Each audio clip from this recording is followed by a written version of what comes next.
వంచ చిన్న ప్రార్థన. దయగల మా తండ్రి, కృపా కనికరగల మా దేవ, మీ ఘనమైన నామం కొరకు స్తోత్రం. మీరు నమ్మదగిన వాడు ప్రభా, గొప్పవాడు, మంచివాడు ప్రభా, మీ వందనాలు. మీరు మమ్మల్ని ప్రేమిస్తున్న విధానం పెట్టి వందనాలు. మా కొరకు ప్రాణం ఇచ్చిన నాదుడా, మీ వందనాలు. ఇంతవరకు మీటింగ్ జరగబోతున్న వాటి కొరకు మరి ఈ ప్రకటన చేసిన అన్నిటిలో ఇంకా చాలామంది పనిచేసే వాళ్ళు ఉన్నారు. వాళ్ళను కూడా మీరు సిద్ధపరచండి, దయ చూపించండి. అప్పగించే వారందరూ నమ్మకంగా పనిచేయాలా దయ చూపించడం ప్రార్థిస్తున్నాం. చదబడ వాక్యాలు ఎక్కడి నుంచి మీ దీనదాసం కనికరించి మీ శిలచాడు మరుగుపరుచుకొని మాతో మాట్లాడమని యేసు దివ్యనామంలో స్తుతించి ప్రార్థిస్తున్నాం తండ్రి, ఆమేన్. ప్రభునందు పిల్లరా, ఇక్కడ మనము కట్టుటకు పూనుకుందాము రండి అని చెప్పిన మాట చాలా అద్భుతకరమైన మాట. ఆ కట్టడం అన్నది అంటే అందరూ కట్టలేదు, కొంతమంది ఏకీభించిన వారు, సహకరించిన వారు కట్టినట్టుగా రాయబడింది. ఆ కట్టిన వారు ఏమన్నారంటే, మనం కట్టుకుందాము పూనుకుందాము రండి అని చెప్పి ఈ మంచి కార్యం చేయడానికే వారు ఏం తెచ్చుకున్నారు చెప్పండి? బలం తెచ్చుకున్నారు. ఏం తెచ్చుకున్నారు చెప్పండి? బలం. బలహీనంగా ఉన్నప్పుడు బలం తెచ్చుకునే బాధ్యత మనది. బలం ఎవరిది అంటే దేవునిది. బలం ఎవరు చెప్పండి? దేవునిది. బలం ఇచ్చేవాడు, శక్తిని ఇచ్చేవాడు, ఆరోగ్యం ఇచ్చేవాడు, సమస్తం కూడా ఇచ్చేవాడు. ప్రభు కొరకు మనం ఎప్పుడైతే నడుము కట్టుకున్నామో అది ఏ బలంతో కూడా రాకుండా కాపాడుతాడు. ఒకసారి నేను గజ్వేల్లో ఉన్నప్పుడు పాస్టర్గా నేను సాటర్డే మేము ఈవినింగ్ బయలుదేరాం. ఇంచుమించులో 3-4 గంటలు బయలుదేరబడికి జస్ట్ కొద్ది దూరం రాబడికి వర్షం ప్రారంభమైంది. వర్షం వచ్చిందని చెప్పి అక్కడ ఆగాం. ఆగబడికి మళ్ళా తగ్గింది, మళ్ళీ కొంచెం ముందుకు వచ్చాం, మళ్ళీ వచ్చింది. ఇక మళ్ళా ఆగింది, మళ్ళీ కొంత దూరం వచ్చింది, మళ్ళీ వర్షం వచ్చింది. ఆగితే చెట్లు ఇంక అప్పుడు ఏమి దారి లేవులో. ఇక కొండపోత లాంటి వర్షం అండి. మొదటి సామెలు ఎలా వచ్చిందో దానికంటే అధికంగా భయంకరమైన వర్షం కూర్చుంది. ఆ వర్షానికి పాస్టమ్గా నేను ముద్ద అయిపోయాము. వెనకాల సిలిండర్ ఉంది, తర్వాత వణుకు వస్తుంది. ఒక చిన్న ప్రార్థన చేశాను, పరిశుద్ధాత్ముడా నీ వేడిని పుట్టించు ప్రభువా అని ప్రార్థన చేశాను. బండి నడుపుతూ నీ ఏడిని పుట్టించు, నీ ఏడిని పుట్టించా అని ఎప్పుడు చిన్న ఆ బండి నడుపుతూ ప్రార్థన చేశామో చలి వణుకు మా ఇద్దరికి పోయింది. గొప్ప వేడి వచ్చింది పిల్లరా. జలుబు కానీ, దగ్గు కానీ, తుమ్ము కానీ, మోషన్స్ కానీ, జ్వరం కానీ ఏదో కూడా రాకుండా అయిందండి. చప్పలు కూడా దేవుని మహిమపద్దాం. అంటే ప్రభు పనికి వెళ్ళినప్పుడు, ప్రభు పని చేసినప్పుడు వర్షము కూడా ఏం లాస్ట్ టైం కూడా వర్షం నాకు చాలా ఆశ్చర్యం కలిగిందంటే, లాస్ట్ రోజు గ్యాప్ లేకుండా వర్షం వచ్చింది. కానీ గ్యాప్ లేకుండా వర్షం వచ్చిన దేవుడు తన ప్రజల్ని అలాగే తీసుకొచ్చారు. వర్షంలోనే వచ్చారండి, కానీ వాళ్ళకి ఏమో కూడా కాకుండా చేశాడు. దేవుడు గొప్పవాడు. ఈ ప్రార్థన టీం వాళ్ళు కూడా ఏం చేయాలంటే చెప్పండి, నీ వచ్చిన ప్రజలకు ఎలాంటి అపాయం కలగకూడదు, కీడు కలగకూడదు, వాళ్ళకి ఎలాంటి ప్రాబ్లం కూడా కలగకూడదు అని చెప్పి ఏం చేయాలి చెప్పండి? ప్రార్థన చేయాలన్నమాట. దేవుని స్తోత్రం కలగాక. నా మాట మీకు అర్థమవుతుందండి. కాబట్టి అలాగ రీతిగా మనం ప్రార్థన చేస్తే దేవుడు గొప్పవాడు, కార్యం చేస్తాడు. చూడండి, తర్వాత ఈ 3:15 ఏమందంటే దారా గుమ్మము. ఏ గుమ్మ చెప్పండి? దారా. దారా గుమ్మం అంటే ఆత్మ పూర్ణై ఉండుట. చెప్పండి ఎలా ఉండి చెప్పండి? అందరూ చెప్పండి ఎలా ఉండి చెప్పండి? ఆత్మ పూర్ణంగా ఉండాలి. నిన్న నాకు ప్రియ బిడ్డ ఏంజల్ ఒక డౌట్ అడిగింది. ఆ డౌట్ అడిగినప్పుడు పెంటాగోమం అంటే అది ఎట్లాగా అంకులు పరిశుద్ధతకి అని అడిగింది. నిజంగా అంటే వాక్య ధ్యానం ఉంది కాబట్టి ఆ మాట అడిగింది. అప్పుడు మన జీవితంలో ఏదైతే పెంటలాంటి స్వభావమో, పెంటలాంటి గుణం ఉందో ఆ గుణం విడిచిపెట్టి పరిశుద్ధత కలిగి అక్కడ ఉన్నప్పుడే ఆ పెంట గుమ్మం దాటి వెళ్తాం. పెంటతో వెళ్ళడం కాదు. ఇప్పుడు చూడండి, ఒక మాట, మన దారిలో మనం వెళ్తున్నప్పుడు కాలుకి ఏదైనా ఒక అంటుకుంది అనుకోండి, ఏం చేస్తామని అలాగే ఇంటికి తీసుకెళ్తామా, అక్కడ వృద్ధి తాగుతామని చెప్పండి. మీరు చెప్పండి, సాధారణ చెప్పండి. మీరేమనుకోకండి, ఒక పల్లెటూరు అయినా చెంబట్టుకు వెళ్ళాడు. చెంబట్టుకు వెళ్తే అతడు ఏం చేశాడు అని అంటే పాడుగాను రోత తొక్క పొద్దునని చెప్పేసి అది అక్కడి శుభ్రంగా తుడిచేసి కడుక్కొని ఇంటికి వచ్చాడు. అదే సమలో ఒక సైంటిస్ట్ కూడా వెళ్తే కాలు తగిలిందండి. అది తగిలితే ఏంటప్ప మెత్తగా ఉంది అనుకున్నాడట. ఎలా చెప్పండి, ఎలా కొని చెప్పండి, మెత్తగా ఉందని చెప్పి అది తీసి ఇలా పట్టుకొని ఇలా పరిశోధిస్తున్నాడట. చూడండి, అంటే చదువుకోలేని ఒక మురుటువాడు దాన్ని ఏం చేశాడు, కాలుతో దొక్కాడు. ఈయన ఏం చేశాడు చెప్పండి, అది ఏంటని చెప్పి తీసుకొని ఇలాగ అది పరిశోధిస్తున్నాడంట. మీకు అర్థమవుతుందండి. మన ఇద్దరం ఇప్పుడు మన ఏ గుంపులో ఉన్నామో అది మన గుర్తు తిరిగి పెంట లాంటిది ఏదని ఉంటే దాన్ని ఏం చేయాలి చెప్పండి, కడుక్కొని రావాలా. అర్థమే, అప్పుడు ఏం కలుగుతుంది, పరిశుద్ధత. ఓకే బిడ్డ, మీకు అర్థమైంది బిడ్డ. కాబట్టి అది దేవుని వాక్యంలో చెప్తున్నమాట. ఇప్పుడు దార అంటే పిల్లరా ఆత్మ పూలై ఉండుట. ఈ దార గురించి జస్ట్ చెప్తాను, రాసుకోండి. ఈరోజు కొంచెం ఏరే కోణాలో కొంచెం చెప్పాల్సి వస్తుంది. ఒకటి రాసుకోండి, ప్రేమధార. చెప్పండి, ఏ దార చెప్పండి, రాసుకోండి. ప్రేమధార, శిలువధార, ప్రేమధార, రిఫరెన్స్ తర్వాత చెప్తాను. ప్రేమధార, శిలువధార, ఆత్మధార, రక్షణధార, తర్వాత కరుణధార, తర్వాత ఉష్ణధార, తర్వాత కన్నీటి ధార, తర్వాత దీవెన ధార. ఏం చెప్పాను చెప్పండి, దారిలో ఒక 9 చెప్పాను. ఏం చెప్పాను, ప్రేమధార, శిలువధార, ఆత్మధార, రక్షణధార, వాక్యధార చెప్పలేదా, వాక్యధార, దాంట్లో వాక్యధార, తర్వాత కన్నీటి ధార, ఉష్ణధార, తర్వాత చెప్పండి దీవెన ధార. ఈ ధార అన్నది బైబిల్ ప్రకారంగా ధారాళత్వము. చెప్పండి, ధారాళత్వం. అక్కడికి వెళ్ళినప్పుడు కుష్ఠరాలకు వెళ్తే వాటర్ ఫాల్స్ మీరు నమ్మరు కానీ చాలా ఎత్తైన స్థలంలో ఉంటుందండి. ఆ వాటర్ ఫాల్స్ నుంచి వస్తున్న నీటిలో స్నానం చేస్తే అది మంచిగా అయిపోతుందండి. చాలామంది పబ్లిక్ వెళ్తారు. ఒకసారి ఒక దైవజనుని పేరు చెప్పను, ఆయనకు ఆస్మా ఉండేది, చలి పడేది కాదు.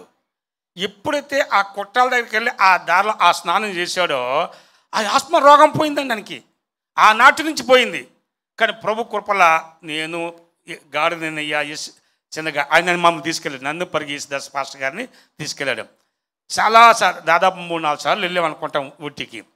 అయితే అక్కడికి వెళ్తే ఎక్కడో ఎంతో పైన ఉంటుంది.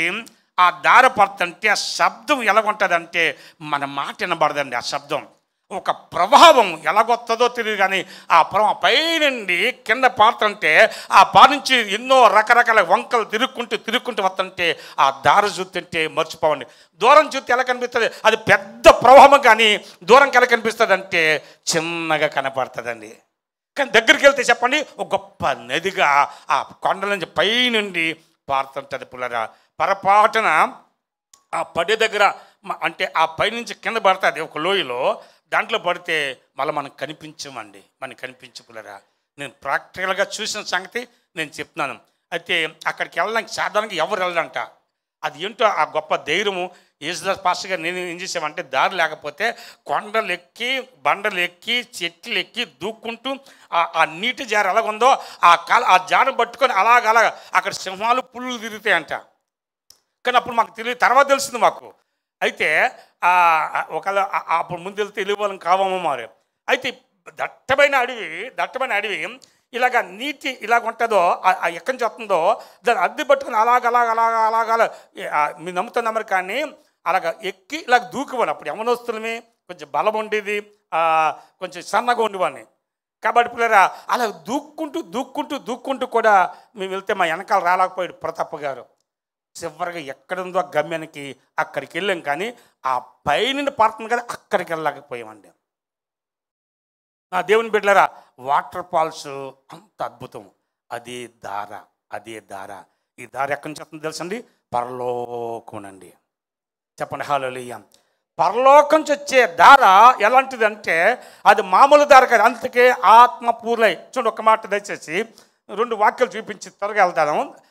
ఎఫెసీ పత్రిక 5:18, ఎఫెసీ పత్రిక 5:18, అలాగే ఎఫెసీ పత్రిక 5:18, యోహాను సువార్త 7వ అధ్యాయము 37, 38 రాసుకొని చదువుగాను. 37, 38.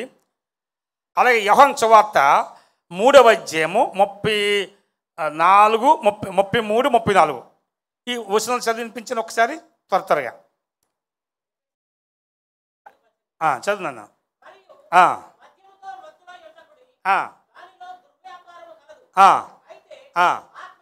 చూడు ఇక్కడ ఏమన్నాడంటే అయితే ఆత్మపూర్లై ఉండమన్నాడు. చూడు ఎలాగ ఆత్మపూర్ యోహాను సువార్త 7వ అధ్యాయం 37, 38 చూడండి. అక్కడ చక్కని మాట రాయబడింది. చూడండి మాట. ఆ పండుగలో మహాదినమున అంత్యదినమున యేసు నిలిచి ఎవడైనను దప్పుకొని ఎడల చూడండి నా యందు విశ్వాసమించేవాడు ఎవడో లేఖనము చెప్పినట్లు వాని కడుపులో నుండి ఆగండి ఎక్కడ పడతాయి చెప్పండి? నది చెప్పండి. జీవ జల నదులు ఎక్కడ చెప్పండి? మన కడుపులో నుండే ఉబ్బుకి పారుతాయా అండి. ఈ ధార తీర్థ యేసుకేల గ్రంథము 47వ అధ్యాయం మొదటి నుంచి చదివితే అది దేవుని యొద్ద నుండి దేవుని మందిరానికి వచ్చి దేవుని మందిరం నుంచి మనకు వస్తుంది. మనలోంచి ఏం చెప్తుందంటే ఈ ధార చెప్పండి ఉబ్బుకి చెప్పండి పొర్లి పారుతుంది. ఏం చెప్తుంది? ఉబ్బుకి చెప్పండి ఉబ్బుకి పొర్లి పారుతుంది. ఈ పాడు వారికి యోహాను సువార్త ఏమో రాశాడు? యోహాను సువార్త 3వ అధ్యాయము 33, 34 చూడండి. అక్కడ మాట త్వరగా ఆయన సాక్ష్యము దేవుడు సత్యవంతుడును మాటకి ఏం వేసాడు చెప్పండి? ముద్ర వేసినాడు. యాలి అనగా చూడండి తన పంపిన వానికి కొలత లేకుండా ఆగండి ఏమిస్తున్నారు చెప్పండి? కొలత లేని ఆత్మ. అందరూ చెప్పండి ఏ ఆత్మ చెప్పండి? అందరూ చెప్పండి ఏ ఆత్మ చెప్పండి? ఇక్కడ రాయబడింది కొలత లేని ఆత్మ అన్న దగ్గర అక్కడేముందంటే అతడు దేవుని మాటలే పలుకును. చెప్పండి ఏ మాటలు పలుకుతాడు చెప్పండి? ప్లీజ్ అందరూ చెప్పాలి ఏ మాటలు పలుకుతాడు? ముందు స్త్రీలు చెప్తారు ఏ మాటలు పలుకుతారు, పురుషులు చెప్పండి ఏ మాటలు పలుకుతారు. చూడండి మారు మనసు పొందేమంటే మనలోంచి దేవుని మాటలు రావాలి తప్ప అపవిత్రమైన మాటలు రాకూడదు. నా అర్థమవుతుందా దయచేసి? ఓకే అర్థమవుతుందా అర్థం కాలేదా? అర్థమవుతుంది అర్థమని చెప్పండి అర్థమవుతుంది కదా. ఏం మాటలు పలకాలా? కొన్నిసార్లు చూడండి మనం ఏం చేస్తాం బూతులు మాట్లాడుతుంటాం. కొంతమందికి అలవాటు అయిపోయింది, వాడికి అయిపోయింది అనమాట. బూతులు కానీ పోకిరి మాటలు కానీ చిలిపే చేష్టలు కానీ ఇలాంటివి ఏం కూడా ఉండకూడదు. ఎప్పుడైతే ఈ ఆత్మ పూర్లుగా ఉన్నామో ఈ ధార మనం పొందామో ఈ ధార మనం కలిగినామో ఏం మాటలు వస్తాం మన నోట్లో చెప్పండి? అది దేవుని మాటలు తప్ప ఏదో మాటలు రాకూడదు, రావద్దు. వచ్చేయంటే ఈ ధార నీలో రాలేదు, ఇంకా ఈ ధార నీలో రాలేదు. ఈ ధార నీలో ఉంటే అది దేవుని మాటలే పలుకుతాం తప్ప ఇదే మాటలు రావద్దని చెప్పి దేవుని వాక్యం చాలా స్పష్టంగా రాయబడింది. దేవుని బిడ్డలారా దయచేసి సంగమా దయచేసి బాగా అర్థం చేసుకొని కొన్నిసార్లు మాటలు దొరికిపోతుంటుంటాం. అంటే ఈ దొరికిపోవడం అన్నది మన యొక్క స్నేహం, అంటే మన స్నేహం అంటే మన సహవాసం. అంటే మంచివారితో సహవాసం చేసావనుకోండి మంచి బుద్ధులు వస్తాయి. చెడ్డవారితో సహవాసం చేసావనుకోండి నువ్వు ఎంత మంచివాడని సరే ఫస్ట్ బాగుంటావు, నువ్వు కూడా చెడిపోతావు. అది బైబిల్ వాక్యం చెప్తుంది. 1 కొరింథీ పత్రిక 15:34 దుష్ట సాంగత్యము మంచి నడవడిని ఏం చేస్తుంది? పాడు చేస్తుంది. కాబట్టి మనం ఎప్పుడైతే సహవాసం ఎవరితో చేస్తున్నామంటే పరిశుద్ధ కలిగి ఉన్నాడా, ప్రార్థన చేస్తున్నాడా, ఆత్మపూర్లుగా ఉన్నాడా, నీతిగా ఉన్నాడా, దేవుని మాటలు పలుకుతున్నాడా అని చూసి వారితో సహవాసం చేయాలి. వారితో నువ్వు సహవాసం చేయక ఎవరితో సహవాసం చేసావంటే నువ్వు కూడా దుష్టుడి సంబంధమే. బాగా గమనించండి దయచేసి. అందుకే మాట్లాడిన ప్రతి మాట కూడా దేవునికి మనం లెక్క అప్పగించాలా అని చెప్పి మత్తయి సువార్త 12:34-30 ప్రభుని యేసుక్రీస్తు ప్రభు వారు చెప్పాడు మాట. ప్రతి మాట కూడా మనం ఏం చేయాలి చెప్పండి? ప్రతి మాట. ఇప్పుడు మన భూమి మీద ఎన్నో మాటలు పలికాం. ప్రతి మాట కూడా దేవునికి మనం ఏం చేయాలి చెప్పండి? లెక్క అప్పగించాలి. చూడండి, ఎవరు లేడు, ఎవరు చూడలేని చెప్పి బూత్ మాట్లాడనుకో, మన దేవుని అక్కడ రికార్డింగ్ అవుతుంది. మీకు తెలుసా సంగతి? ఒక మాట నేను చెప్తున్నాను, నా బోధలో కూడా పొరపాటు చెప్తే నా బోధ కూడా నేను లెక్క అప్పగించాలి దేవునికి. నేను చెప్పే వాక్యాన్ని కూడా నేను దేవునికి ఏం చేయాలి చెప్పండి? లెక్క అప్పగించాలా. మీకంటే ఎక్కువ భయంతో పిల్లరా నా ప్రభు దగ్గర ఉంటాను. మీకంటే ఎక్కువ భయం కలిగి ఏది చెప్పాలో నా సొంతంగా చెప్పడానికి నేను ప్రయత్నం ఎప్పుడు చేయనండి, నా ప్రభుకి అప్పగించుకుంటాను. చెప్పండి హల్లెలూయా. నా మాట మీకు అర్థమవుతుందండి? అందుకే దేవుని బిడ్డలారా దయచేసి అందుకు మనం ఏం చేయాలి అని అంటే, ఈ దార ఎప్పుడైతే ఉందో మన మాట వింటామండి. ఏ దార? 9 రకాల దార చెప్పాను. ప్రేమధార, సిలువధార, అంటే ఈ దారులన్నీ చెప్తాను. తర్వాత కొన్ని రిప్పులు చాలా ముఖ్యమైన మాటలు చెప్తాను. చాలా ముఖ్యమైన మాట వచ్చే తర్వాత చెప్తాను పిల్లరా. అయితే ఈ మాటినప్పుడు అంటే ఈ దార కలిగి ఉంటే మన మాట వింటాం. చూడండి, త్వర చూద్దాం. దయచేసి యోహాను సువార్త 2:7 చూడండి. 2:7 చూడండి త్వరగా. ఇప్పుడు మీటింగ్ ఉన్నాయి కాబట్టి సందర్భం పెట్టి మీకు జ్ఞాపకం చేస్తున్నాను. యేసు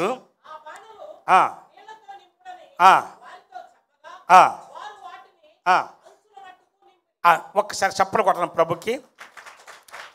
చూడండి, దానికి ముందు మరి ఏమన్నదంటే ఆ పరిసరం చూసి ఆయన మీతో చెప్పినది చేయడి అన్నాడు. ఏం చెప్పింది చెప్పండి? ఆమె ఆయన మీతో ఏం చెప్పాడో ఆ పని మీరు ఏం చేయాలి చెప్పండి? చెయ్యాలి. అంతేకా నేను చేయను అనకూడదు. అప్పుడు యేసు ఏం చెప్పాడు ఈయన చెప్పండి? ఆ బాణలో అంచుల మట్టుకు నింపమన్నాడు అండి. అంటే మేము నీళ్ళు నింపే వాళ్ళకి కనబడుతున్నామా అనాలి కదా. మరి వీళ్ళు కూడా నిలువు టంగిలు వేసుకున్నారు. ఒక మాట చెప్పాలంటే యేసు ఎలాగ నిలువు టంగి వేసుకున్నారో చెప్పండి, ఆయన శిష్యులు కూడా ఏం వేసుకున్నారో చెప్పండి?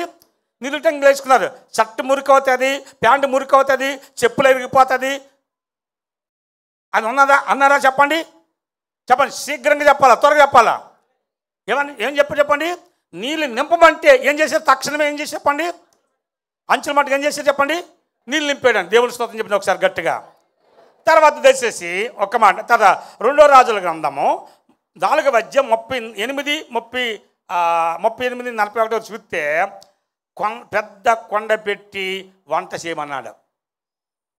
ఏం చేయమని చెప్పండి? వంట మాస్టర్ గారు చెప్పండి. వంట చెప్పండి. ఏం చేయమన్నాడండి? చెప్పండి. వంట ఏం చేయమన్నా? వంట చెప్పండి. ఏం చేయమన్నాడు? పొయ్యి మీద పెట్టి వంట చేయమన్నాడు. చేశారా లేదా చెప్పండి. నేను ఇంకా చెప్తుంది, వాక్యం చెప్తుంది. వంట చేశారా లేదా? నీళ్ళు నింపే వాళ్ళు ఉన్నారు చెప్పండి, వంట చేసే వాళ్ళు ఉన్నారా లేదా చెప్పండి. తర్వాత ఇంకో మాట ఇంకోటి అంటే అక్కడ ఇంకా ఆ భాష అంటే తరగమన్నాడు, కూరగాయలు తరగమన్నాడు. క్లియర్గా అడ్జస్ట్ చదువుకోండి, టైం లేక చెప్తున్నాను. తరగమన్నాడు చెప్పండి, వంట చేయమన్నాడు. తర్వాత పిల్లరా అదే మొదటి యోహాను సువార్త 6:5 వారికి వడ్డించమన్నాడు. నేను చెప్పిన రెఫరెన్స్ లాగా ఉన్నాయి, ఇంటికి చూడండి. యోహాను సువార్త 6:5-13 వరకు చదవండి. తర్వాత 6:11-12 వరకు చూస్తే ఏం చేయమని చెప్పండి? వారికి ఏం చేయమన్నాడు? వడ్డించమన్నాడు. హలో, ఇక్కడ ఉన్నారా చెప్పండి. ఏం చేయమన్నారండి చెప్పండి, కొంచెం నోటి చెప్పండి, కొంచెం చెప్పండి. ఏం చేయమన్నారండి? వడ్డించమంటే ఇల్లేమన్నారు? మీరు ఎలా కనిపిస్తున్నాం అని అన్నారా? బాబు ఎవరు వడ్డించారు చెప్పండి? ఎవరు వడ్డించారు? నేను ప్రథమ శిష్యుని అన్నాడా? కాళ్ళు ఎగరేశాడా? నిజంగా చూడండి దేవుని బిడ్డలారా, దేవుని వాక్యం చూడండి ఎంత చక్కగా రాయబడిందో. చూడండి, నీళ్ళు నింపమంటే నింపారు, కొండ పెట్టమంటే పెట్టారు, వంట చేయమని చేశారు, వడ్డించమని చెప్పండి వడ్డించారు. అలాగే 2 రాజుల గ్రంథం 3:11 చేతి నీళ్ళు పోయమన్నాడు. చేతి మీద ఏం పోసారు చెప్పండి? చేతులు కడుక్కోవడానికి ఏం చేశారు చెప్పండి? నీళ్ళు పోసారు. ఒకసారి చెప్పలు కొడదాం ప్రభు గారికి. అంటే ప్రేమ అర్థమవుతుంది. నీళ్లు పోసే వారి మీద వారి గురించి కూడా రాయబడింది బైబిల్లో. నీళ్లు పోసే వారు కూడా గొప్ప ధన్యత, అది గొప్ప భాగ్యం. నీళ్ళు తాగడానికి నీళ్ళు పోయాలా, అలాగే పిల్లల చేతులు కడుక్కోవడం కూడా చెప్పండి. అక్కడికి వెళ్ళు అలా ఇసురుకోకూడదు. ఎవరొచ్చినా నెమ్మదితో, శాంతముతో, సహనంతో వాళ్ళు కోపబడినా మనం కోపపడకూడదు. వాళ్ళు కోపబడినా చెప్పండి, మనం ఏం చెప్పండి, మనం కోపపడ్డామంటే నువ్వు ఫెయిల్ అయిపోయినట్టే. ఫెయిల్యూర్ లిస్టులో నీ పేరు ఉన్నది. కోపపడితే ఈ పరిసర చేసేవారు అందరిలో కూడా ఎవరిలో కూడా కోపం వచ్చినా ఫస్ట్ దేవుడు సహించడు, పరిశుద్ధాత్మ సహించడు. దాన్ని నేను కూడా అంగీకరించలేను. ఓకేనా, దయచేసి అది. తర్వాత ఇంకేమన్నాడంటే చాలా ఉన్నాయండి మాటలు. తర్వాత మొదటి సామెతల గ్రంథం 2:11 పరిసరి చేయమన్నాడు. ఏం చేయమని చెప్పండి. పరిసరి అన్నది నానా రకాలుగా ఉన్నాయి. చెప్పండి, పరిసరి అని చెప్పండి. అంటే గమని ప్రార్థన పరిసరి ఉంది, వాక్య పరిసరి ఉంది. తర్వాత ఈ తుడిచేది, కుర్చీ లేచేది, తీసేది, నీళ్ళని తీసేది, ఇదంతా కూడా చెప్పండి ఈ పరిచయం ఉంది. ఈ పరిచయం అందరూ కూడా చేయొచ్చు అన్నమాట. రోమపత్రికలో 16వ అధ్యాయం మొదలు నుంచి ఒక మాట. రోమపత్రిక 16:1 చదండి. 16:1 రోమపత్రిక 16:1 దొరకలేదా? కెంక్రేలున్న సంఘ పరిచారకురాలకు పీబే అను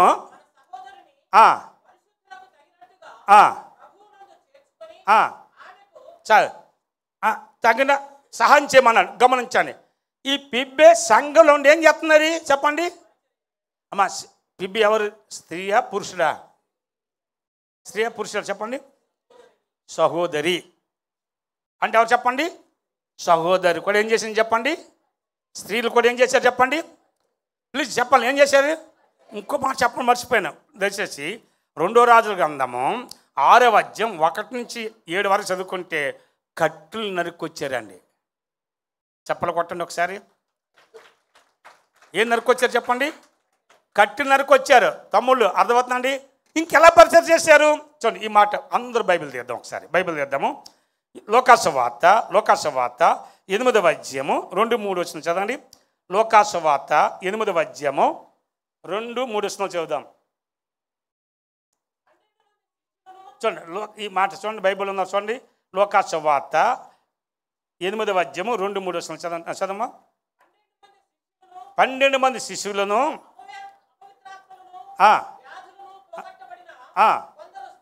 కొందరు స్త్రీలను చూడండి. అపవిత్రాత్మలు, దెయ్యాలు వెళ్ళిపోయిన స్త్రీలు. దెయ్యాలు ఉన్న వాళ్ళు కాదు, దెయ్యాలు ఉన్న వాళ్ళు పనిచేయరు. దెయ్యాలు ఉన్న వాళ్ళు పని చెడగొడతారు తప్ప పనిచేయరు. అంటే పురుషులు కానీ స్త్రీలు కానీ దెయ్యాలు ఉన్న వాళ్ళు చేస్తారు చెప్పండి, పరిసర చేయరు. పరిసరం ఏం చేస్తారు? చెడగొడతారు. కానీ దెయ్యాలు పోయిన తర్వాత ఏం జరిగింది చూడండి అన్నమాట. అనగా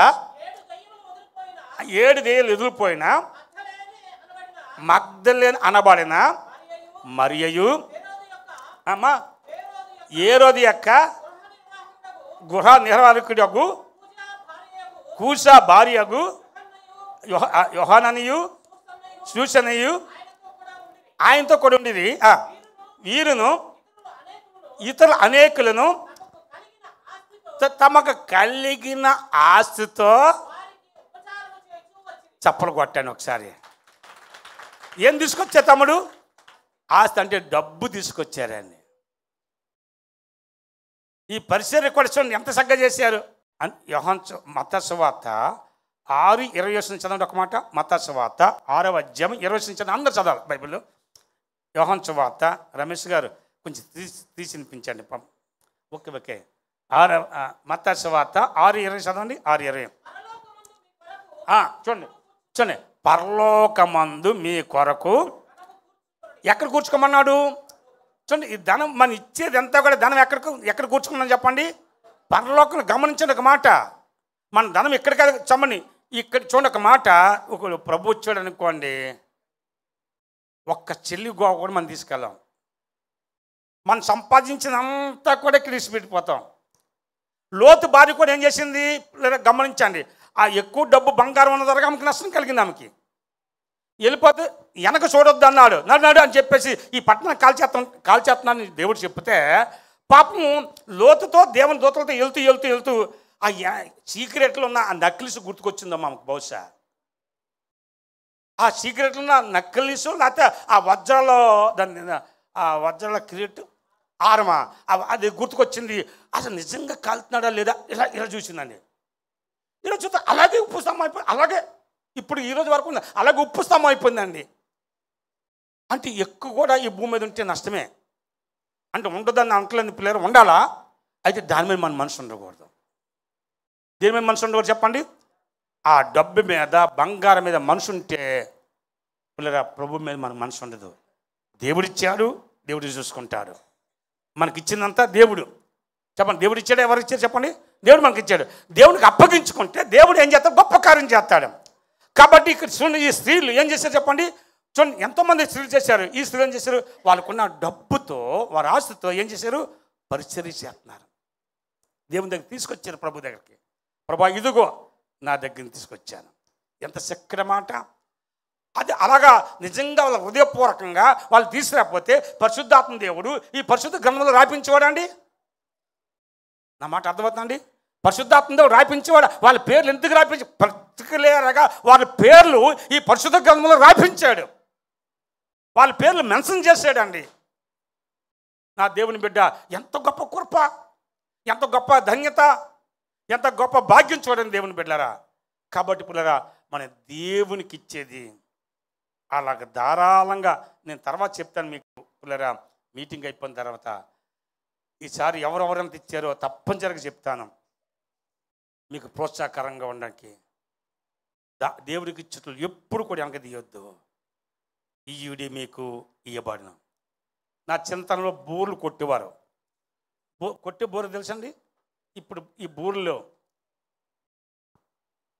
బోర్లు కొట్టేటప్పుడు కొడుతుంటే నీళ్ళు రావు. కొంచెం మోటార్లో కూడా నీళ్ళు రావు. నీళ్ళు రాలేనప్పుడు ఫస్ట్ ఏం చేస్తారు? కొన్ని నీళ్ళు పోస్తారు. కొన్ని నీళ్ళు పోసిన తర్వాత అప్పుడు ఏరు అందుకుంటుంది. అప్పుడు ఆన్ చేస్తే ఎన్ని డ్రమ్ములనే నిండుతాయండి. నా మాట అర్థమైందో లేదో చెప్పండి. ముందు ఏం పోయాలా? అందుకు బైబిల్లో నీళ్ళు పోయేవారి మీదకి నీళ్ళు పోయబడినని ఉంది. నీళ్ళు పోయేవారికి చెప్పండి, నువ్వు నీళ్ళు పోయకపోతే నీళ్ళు రావు. అలాగే నువ్వు ఇవ్వకపోతే దేవునికి ఇవ్వలేడు. నువ్వు ఇచ్చిన నీ దగ్గర నిలవలేదు. నువ్వు దేవుడికి ఇచ్చట్లో ఎప్పుడు కూడా నువ్వు వెనక తీయొద్దు. దేనికంటే పిసునార్తనంగా ఉండొద్దు. ఒక పిసునార్తం ఉంటే అది ఎప్పటికీ నిలిపోతుంది. దేవునికి ఇచ్చట్లో అది దేవునికి అని చెప్పి విశ్వాసంతో, నమ్మకంతో ప్రభు మీద ఆ భారమ కలిగి నాకు దేవుడి ఈ ధన్యత ఇచ్చాడు, ఈ కృపనిచ్చని చెప్పి నువ్వు ఎప్పుడైతే ధారాళంగా ఇస్తావో నేను ధారాళంగా నేను దీవిస్తాడండి.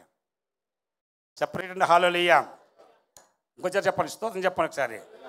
అది ఎంత గొప్ప కృప చూసారా, అది ఎంత గొప్ప భాగ్యం నా చెల్లెలారా, తమ్ముళ్ళారా. కాబట్టి వీళ్ళు ఎంత చక్కగా పరిశుద్ధ గ్రంథంలో రాశాడు. చూసానా తర్వాత యోహానయ్య, తర్వాత ఈ దెయ్యాలు వెళ్ళిపోయినా ఎలాగొని మగ్ధలేని మరియ. చూడండి, దెయ్యాలు ఎలగొట్టబడి వారు అందరూ కూడా చూడండి దేవునికి ఇచ్చి పరిచయం చేశారు. దేవునికి ఇచ్చి ఏం చేసి చెప్పండి? పరిచయం చేశారు. అలాగ చేస్తే దేవుడు మేము నూరంతలుగా అధికంగా దేవుడు మేము దీవిస్తాడు. ఒక్క మాట చెప్తాను, మీరు ఇచ్చిన ద్వారాగా అనేక మంది పరిశుద్ధులు వస్తున్నారు, దైవభక్తులు వస్తున్నారు, ప్రవక్తలు వస్తున్నారు, చాలామంది వస్తున్నారు. మీరు ఇచ్చింది వాళ్ళు భోజనం చేస్తే మన కొరకు ప్రార్థన చేస్తారు. ఆ ప్రార్థన మీకు ఎంత విలువైందో, ఆ ప్రార్థన నీకు ఎంత దీవెనగా మార్చేస్తాడో అది మామూలు మాట కదండి. గొప్ప దీవెనకరంగా దేవుడి మార్చేస్తాడు. చప్పలు కూడా దేవుని ఇస్తున్నాం. దేవుని బిడ్డల ఇన్ని ప్రాంగంగా చెప్తున్న వాక్యాన్ని బట్టి తప్పనిసరిగా 100% భోంచేసి ఒట్టి భోంచేసి చెప్పండి. నేనైతే ప్రార్థన, ప్రభా ఈ ఆహారం దీవించు, ఈ ఆహారం లేని వారికి ఆహారం తెచ్చి నేను ప్రార్థన చేస్తాను. కాబట్టి పిల్లరా, ఆహారం పెట్టిన వాళ్ళు దీవించు. తప్పనిసరిగా దానికి ఎంత గొప్ప దీవెన, అది ఎంత గొప్ప బ్లెస్సింగ్ ఉంటుంది ఆ దేవుని బిడ్డలారా, గమనించండి. అందుకు దేవునికి నువ్వు ఎప్పుడు కూడా నీ చెయ్యి కూర్చకుంటే ఆయన చెయ్యి కూడా కూర్చుకుంటుంది. నీ చెయ్యి ఎప్పుడు ధారాళంగా పెద్దగా ఉంటుందో అప్పుడు నీ ఆయన చెయ్యి కూడా ఎలా చెప్పండి, నీ కూడా ధారాళంగా ఎత్తాడు, సమ్మరిగా ఎత్తాడు. అలాంటి దీవులతో దేవుడు మిమ్మల్ని నింపునుగాక. ఏ గుమ్మం దగ్గర ఉన్నాము? దార. వచ్చే వారం తర్వాత మీకు పూర్తిగా వివరం చెప్తాను. దేవుడి వాక్యాన్ని దీవించగాక. తల మంచిగా ప్రార్థన చేద్దాం.